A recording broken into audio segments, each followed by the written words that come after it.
నమస్తే, welcome to life line. ఇవాళ మనం diabetes, sugar and hyper tension గురించి మాట్లాడుకోబోతున్నాం. హోమియోలో ఎలాంటి పరిష్కారాలు ఉన్నాయి దీనికి సంబంధించి మనకు వివరించడానికి హోమియో కేర్ ఇంటర్నేషనల్ నుంచి డాక్టర్ ఇనామ్ గారు మనతో పాటు స్టూడియోలో ఉన్నారు. మీకు ఎలాంటి డౌట్స్ ఉన్నా సరే స్క్రీన్ మీద కనిపిస్తున్న నెంబర్లో కాల్ చేసి డైరెక్ట్గా డాక్టర్ గారిని అడిగి మీ డౌట్స్ క్లారిఫై చేసుకోవచ్చు. సార్ నమస్తే అండి. నమస్తే అండి. డాక్టర్ గారు, మనం ఎప్పుడు మాట్లాడుకుంటూ ఉంటాం యాజ్ యూజువల్గా, బట్ షుగర్ అంటే ఏంటి ఒకసారి డీటెయిల్గా వివరిస్తారా? షుగర్ అంటే మన బాడీలో బ్లడ్లో ఉన్న గ్లూకోజ్ లెవెల్స్ అనేది నార్మల్ లిమిట్కైనా ఎక్కువ పెరిగిపోయింది అంటే దానికి మనం షుగర్ వచ్చింది లేదంటే డయాబెటీస్ ఉంది అన్నట్లు మనం చెప్పుకోవచ్చు. బేసికల్లీ ఏం జరుగుతుంది బాడీలో అంటే మనం ఫుడ్ తీసుకున్న తర్వాత ఆ ఫుడ్ అనేది బ్రేక్ డౌన్ అయ్యి గ్లూకోజ్ లాగా మారుతుంది అన్నమాట. ఆ గ్లూకోజ్ మన బ్లడ్ స్ట్రీమ్లో రావడం జరుగుతుంది. అండ్ అది గ్లూకోజ్ వచ్చిన తర్వాత మన ప్యాంక్రియాస్ ఏంటంటే ఇన్సులిన్ ఉత్పత్తి చేస్తుంది. ఆ రెండు కలవాలి, ఇన్సులిన్ అండ్ గ్లూకోజ్ కలిసి మనకు ఎనర్జీ ఉత్పత్తి అవ్వడం అనేది జరుగుతుంది. ఇది జనరల్లీ జరిగే ప్రొసీజర్. కానీ కొంతమందికి ఏంటంటే ఆ ఇన్సులిన్ ఉత్పత్తి అనేది కరెక్ట్గా జరగదు. సో పూర్తిగా గ్లూకోజ్ అనేది యూటిలైజ్ అవ్వదు, మిగిలిపోతుంది బ్లడ్లో. సో ఆ మిగిలిపోయిన ఎక్సెసివ్ షుగర్కి మనం డయాబెటీస్ అంటాము. కొంతమందిలో ఏమవుతుందంటే ఇన్సులిన్ కూడా బాగానే ప్రొడక్షన్ ఉంటుంది, గ్లూకోజ్ కూడా బాగానే ప్రొడక్షన్ ఉంటుంది, కానీ మన బాడీ ఆ ఇన్సులిన్ని యాక్సెప్ట్ చేయలేకపోతుంది. అంటే సెల్ లోపల్లో ఇన్సులిన్ వెళ్ళలేకపోతుంది అన్నమాట. ఈ కండిషన్ని ఇన్సులిన్ రెసిస్టెంట్ అంటాము. సో ఇలా వెళ్ళలేకపోవడం మూలన ఏమవుతుందంటే మనకు గ్లూకోజ్ అలాగే బ్లడ్లో మిగిలిపోవడం జరుగుతుంది. సో దానికి మనం డయాబెటీస్ అన్నట్లు చెప్తూ ఉంటాము. ఇప్పుడు యూజువల్లీ మనకు డయాబెటీస్ అనేది 3 టైప్స్ అనేది చెప్తాము. Type 1, type 2 and gestational diabetes అనేది ఉంటుంది అనమాట. టైప్ 1 డయాబెటీస్ చాలా తక్కువ మందిలో చూస్తాము అండ్ చిన్నపిల్లల్లోనే చూస్తాము. అదే టైప్ 2 డయాబెటీసే 90% మనం చూస్తుంటాం అన్నమాట. అది ఏజ్డ్ వాళ్ళలో టైప్ 2 డయాబెటీస్ రావడం జరుగుతుంది. అండ్ ఈ డయాబెటీస్ అనేది ఈ మధ్యకాలంలో ఎంత కామన్ ప్రాబ్లం అయిపోయిందంటే ఆల్మోస్ట్ ఇండియాలో సర్వే ప్రకారంగా 77 lakhs people are suffering from this diabetes. And దానికైనా కొంచెం తక్కువ దాంట్లో ప్రీ డయాబెటిక్ ఉన్నారు. ప్రీ డయాబెటిక్ అంటే వాళ్ళకి ఎప్పుడైనా డయాబెటిక్ రావచ్చు, ఆ డయాబెటిక్ వచ్చే స్టేజెస్లో వాళ్ళు ఉన్నారు, వాళ్ళకు మనం ప్రీ డయాబెటీస్ అన్నట్లు చెప్తూ ఉంటాం. అంటే వాళ్ళకి కంపల్సరీ ఇంకా వస్తుంది అన్నట్లేనా? ప్రీ డయాబెటిక్ ప్రీ డయాబెటిక్లో మీరు వచ్చేసారు అంటే దాని తర్వాత జాగ్రత్తలు తీసుకోకపోతే ఖచ్చితంగా వచ్చేస్తుంది. రెడ్ ఫ్లాగ్ అని చెప్పొచ్చు. రెడ్ ఫ్లాగ్ అని చెప్పొచ్చు. అక్కడే మనం లైఫ్ స్టైల్ని చేంజ్ చేసుకుంటే రాదు, లేదంటే ఖచ్చితంగా you will be getting attack from diabetes అట్లా ఉంటుంది అనమాట. సో ఈ డయాబెటీస్ అనేది ముఖ్యంగా మనకు ఒబేస్ వాళ్ళలో చూస్తూ ఉంటాం అన్నమాట. అంటే నార్మల్ వెయిట్కైనా కొంచెం ఎక్కువ వెయిట్ ఉన్నారు వాళ్ళలో మనకి ఈ ప్రాబ్లం అనేది చూస్తాము. ఇప్పుడు నార్మల్ వెయిట్ నుంచి నేను ఎక్కువ ఉన్నానా తక్కువ ఉన్నానా ఎలా అడగాలి, ఎవరికి అడగాలి, ఎంత నార్మల్ ఉంది అన్నట్లు ఒక డౌట్ వస్తుంది. సో బేసిక్ థింగ్ గూగుల్ మన దగ్గర ఉంది. గూగుల్ తీసుకొని BMI అని టైప్ చేయండి, BMI క్యాల్కులేటర్. సో ఆ BMI క్యాల్కులేటర్లో మనకు కొన్ని వాల్యూస్ వేయాలి. మీ హైట్ ఎంత ఉంది దాంట్లో వేసేయాలి, మీ వెయిట్ ఎంత ఉంది దాంట్లో వేసేయాలి, మీరు మేలా ఫీమేల్ దాంట్లో వేసేయాలి, క్యాల్కులేట్ అని కొట్టేయాలి. సో మీకు ఒక వాల్యూ దాంట్లో రావడం జరుగుతుంది. సో అందులో మీకు తెలుస్తుంది మీరు నార్మల్ ఉన్నారా లేదంటే వెయిట్ ఎక్కువ ఉన్నారా తక్కువ ఉన్నారు. సో ఇలా వెయిట్ ఎక్కువ ఉంటే మీకు డయాబెటీస్ వచ్చే ఛాన్సెస్ ఎక్కువ ఉంటాయి. ఒకవేళ మీ ఫ్యామిలీలో మీ మదర్ ఫాదర్కి లేదంటే వాళ్ళ ఫ్యామిలీలో ఎవరికైనా ఉండుంటే మీరు ఒబేస్ ఉంటే వెంటనే మీరు కంట్రోల్ చేసుకోవాలి వెయిట్, లేదంటే వచ్చే అవకాశాలు చాలా పెరిగిపోతాయి అన్నమాట. అంటే సార్, నాన్నకి షుగర్ ఉంటే ఖచ్చితంగా కొడుక్కి ఉంటుందా? ఖచ్చితంగా రాదండి. There are chances. మీకు రాకపోవచ్చు, మీ నాన్నకు ఉందనుకోండి మీకు రాకపోవచ్చు, మీ పిల్లలకి రావచ్చు. మీరు 4 brothers ఉన్నారు, ఇద్దరికి రావచ్చు, ఒకరికి రాకపోవచ్చు, అందరికీ రాకపోవచ్చు, అందరికీ రావచ్చు. It depends upon the trigger factor. అంటే మీరు లైఫ్ ఎలా జీవిస్తున్నారు, your life is in order or your life is in disorder. Life order నుంచి తప్పితే డిజార్డర్స్ వస్తాయి డయాబెటీస్ లాగా. So that is the main thing అనమాట. సో ఇందులో ఏముంటుందంటే మనకు మన హిస్టరీలో ఉంది, ఫ్యామిలీ హిస్టరీలో ఉంది. So you should not be obese. అప్పుడు ఒబేస్ ఉన్నారు, వెయిట్ ఎక్కువ ఉంటే దట్ ట్రిగర్ చేస్తుంది.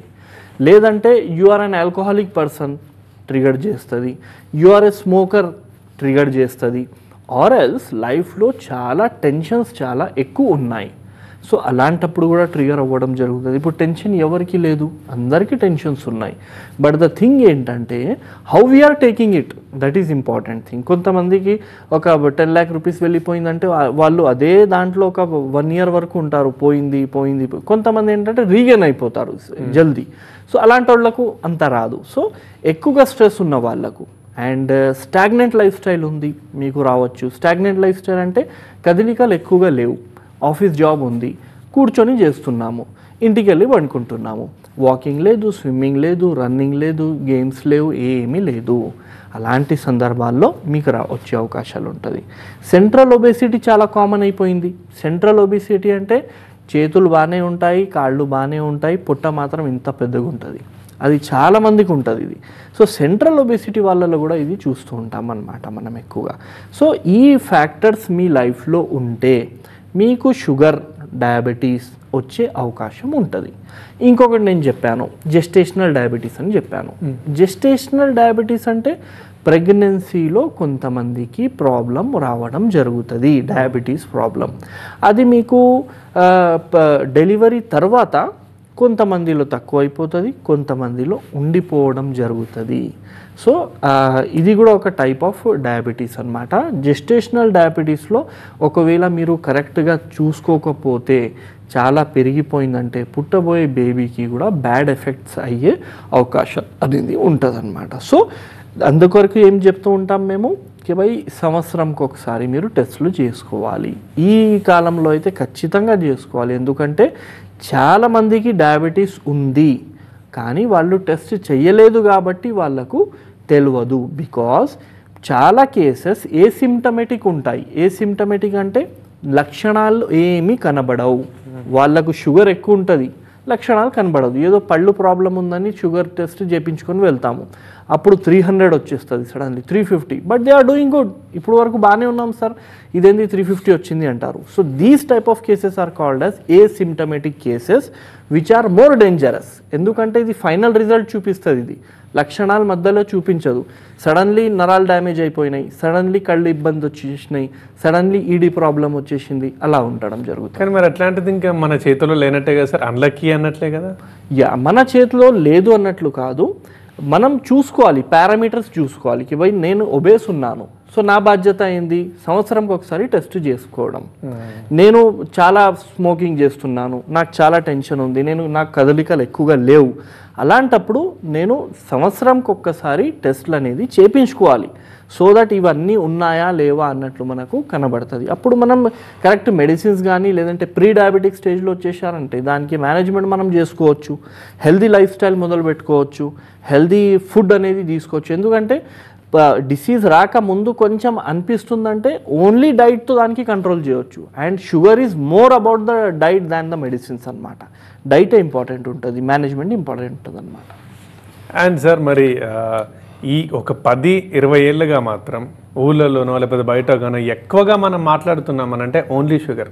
ఎస్, చాలామంది మాట్లాడుతున్నారు, దాని గురించి జోకులు వేసుకుంటున్నారు, దానికి యూనియన్లు అవుతున్నాయి, ఒక టీ హోటల్ దగ్గరికి వెళ్తే ఒక గ్రూప్ అవుతుంది, ఇంకెక్కడైనా సరే మీరు షుగర్లెస్ అని. ఇంత నాకు తెలిసి ఈ డిసీజ్ అంతా ఇంకేది లేదనుకుంటా.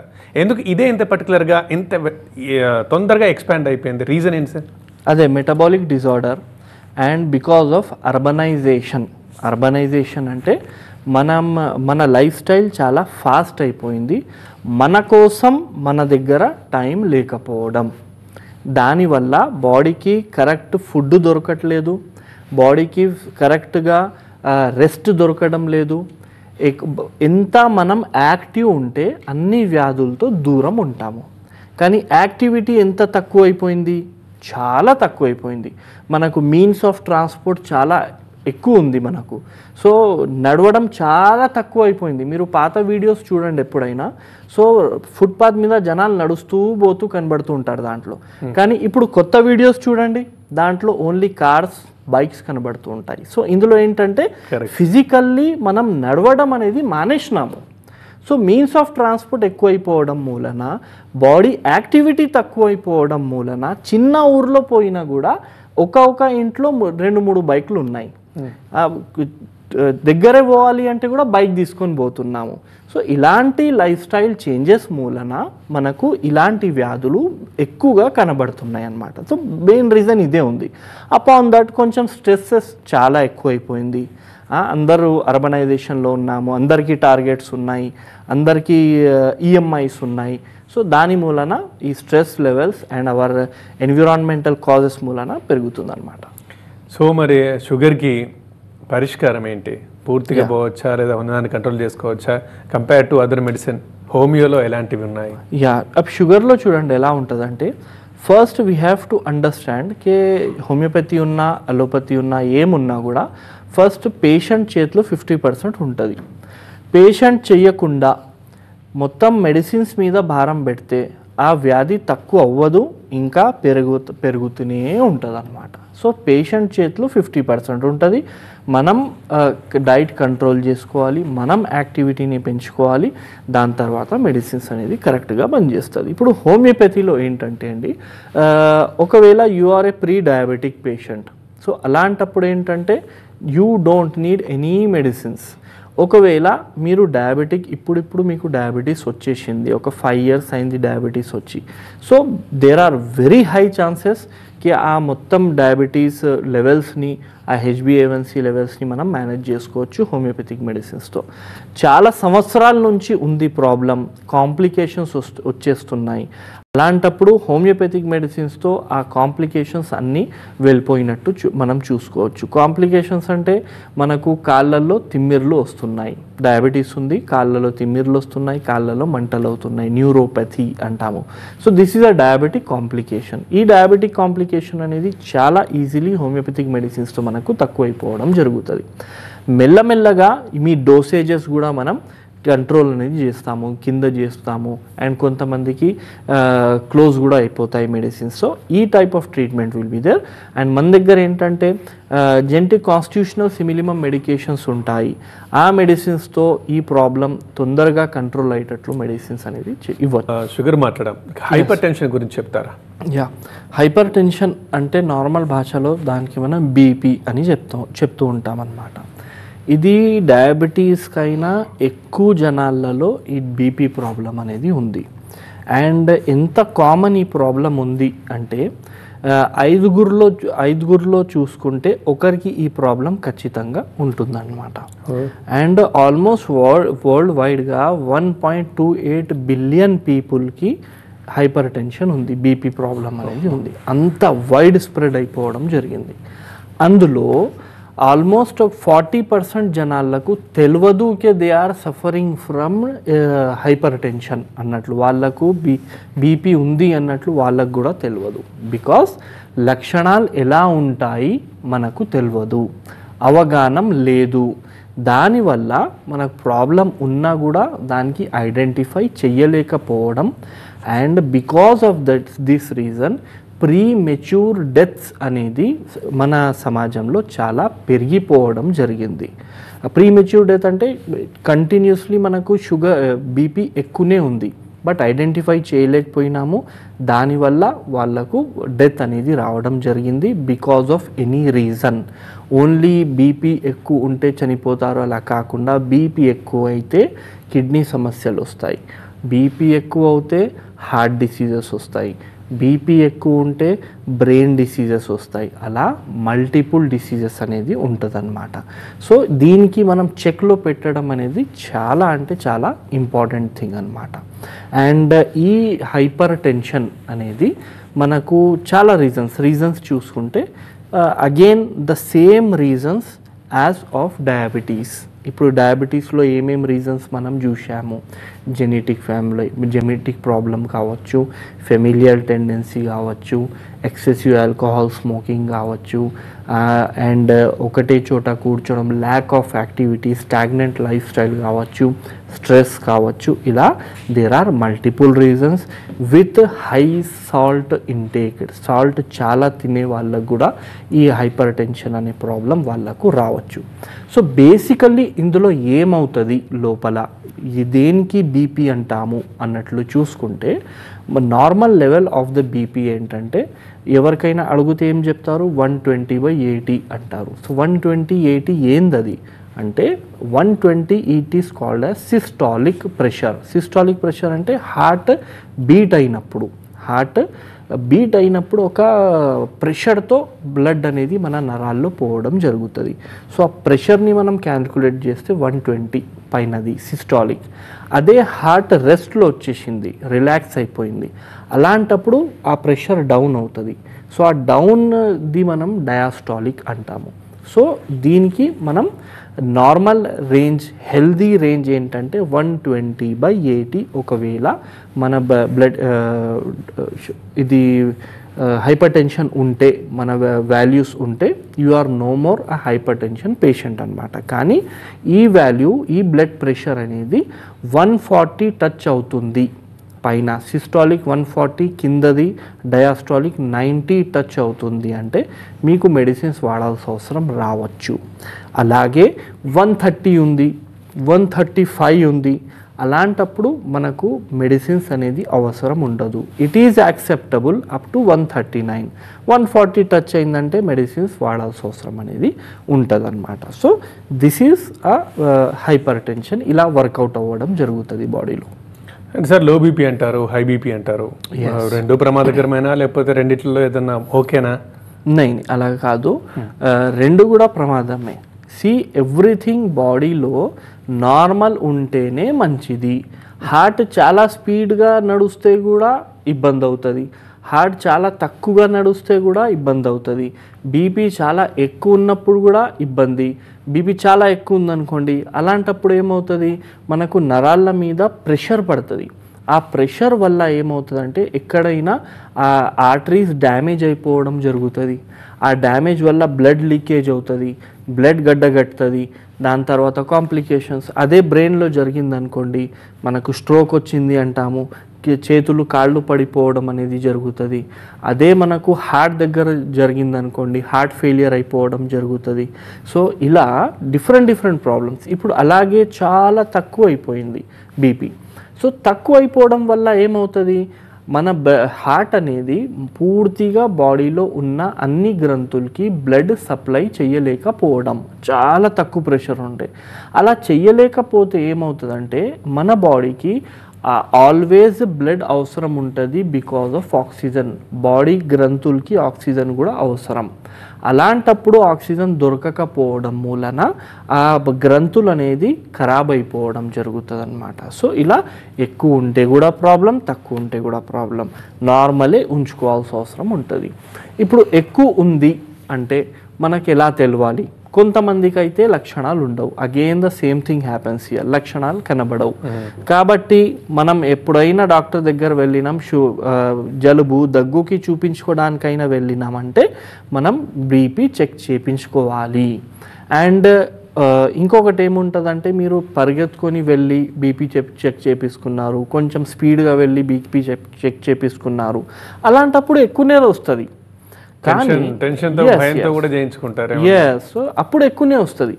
సో ఓన్లీ ఒక్కసారి 140/90 వచ్చిందంటే మెడిసిన్స్ మొదలు పెట్టడం అనేది కాదు. అట్లీస్ట్ 2 to 3 times సేమ్ 140కి దాటి రావాలి. అండ్ ఆ టైంలో మీరు పరిగెత్తుకొని వెళ్ళడం కానీ, టెన్షన్లో వెళ్ళడం కానీ కాకుండా కూల్గా ఉండి చూపించుకుంటే కూడా అదే లెవెల్స్ వస్తున్నాయి అంటే you are a BP patient, మీకు హైపర్ టెన్షన్ ఉంది అండ్ మీరు మెడిసిన్స్ వాడాలి అన్నట్లు అర్థం. ఇదొకటి. ఇప్పుడు కొంతమందిలో లక్షణాలు ఉండవు, కొంతమందిలో లక్షణాలు కనబడుతుంది. ఆ లక్షణాలు ఎలా ఉంటాయి అంటే మార్నింగ్ హెడేక్స్ వాళ్ళకు కనబడుతూ ఉంటుంది అనమాట. పొద్దున లేవంగానే కొంచెం లైట్గా హెడేక్ ఉంది అన్నట్లు అనిపిస్తుంది. అగైన్ టైం అయిపోయిందంటే ఎవ్రీథింగ్ విల్ బి నార్మల్. కొంతమందిలో ఏమనిపిస్తుంటుంది, ఈ మెడ దగ్గర ఇక్కడ వాళ్ళకు కొంచెం పెయిన్ వచ్చినట్టు అనిపించడం కానీ, లేదంటే కొంచెం ఇలా ఇలా ఇలా కొట్టుకున్నట్టు అనిపించడం, పల్సేటింగ్ టైప్ ఆఫ్ పెయిన్, అలా కొట్టుకున్నట్టు అనిపించవచ్చు అన్నమాట. కొంతమందిలో ఏముంటుంది, ముక్కు నుంచి బ్లడ్ కారుతూ ఉంటుంది వాళ్ళకు, సడన్లీ బ్లడ్ వచ్చేసింది ముక్కు నుంచి. సో అది ఒక బీపీ ఎక్కువ ఉంటే అలా కూడా మీకు రావచ్చు. అండ్ కొంతమందికి ఏమవుతుందంటే ఇయర్స్లో సౌండ్స్ రావడం జరుగుతుంది, బజ్జింగ్ సౌండ్, బుజ్ అని ఇలా సౌండ్ మొదలవ్వడం జరుగుతుంది. కొంతమందిలో ఐస్ అనేది బ్లర్ కనబడడం జరుగుతుంది, లైట్గా వాళ్ళ విజన్ అనేది సడన్లీ బ్లర్ అయిపోయింది, మళ్ళీ మంచిగా అయిపోయింది, ఇలా బ్లర్ విజన్స్ కూడా కనబడుతూ ఉంటాయి. అండ్ పాల్పిటేషన్స్ ఉంటాయి. పాల్పిటేషన్స్ అంటే గుండె దడ అనిపించడం, గుండె సరిగ్గా కొట్టుకోవట్లేదండి ఎలాగో అనిపిస్తుంది అంటారు. సో ఆ కంప్లైంట్ కూడా వాళ్ళకు ఉండొచ్చు. అండ్ దీంతో సహా ఇరిటేబిలిటీ ఉంటుంది, తొందరగా కోపం రావడం జరుగుతూ ఉంటుంది. ఏ చిన్న మాటకు కూడా వాళ్ళు డిసైడ్ చెయ్యలేకపోతారు, కన్ఫ్యూజన్ ఉంటుందన్నమాట. సో ఇలాంటి లక్షణాలు మీకు కనబడుతున్నాయి. అండ్ దీంతో సహా నాషియాటిక్ ఫీలింగ్ ఉంది. నాషియా అంటే వాంతులు వచ్చినట్టు అనిపించడం.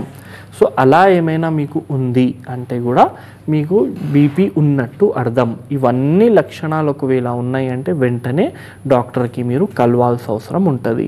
నాకు 2-3 కనబడుతున్నాయి డాక్టర్ సాబ్, వేరేవి ఏం లేవు, నేను వెళ్ళాలన్నా వద్దా అని ఉంటుంది.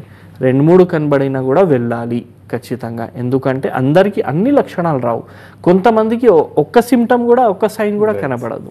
సో అలా ఇది కూడా ఒక పెద్ద డిసీజే, దీనికి కూడా చెక్లో పెట్టడం చాలా important. Homeopathy has a very good medicines in hypertension, in BP also. Right sir, sugar and బీపీకి సంబంధించి మంచి ఇన్ఫర్మేషన్ ఇచ్చినందుకు థ్యాంక్ యూ. ఇది ఇవాళ లైఫ్ లైన్. చూస్తూనే ఉండండి TV9.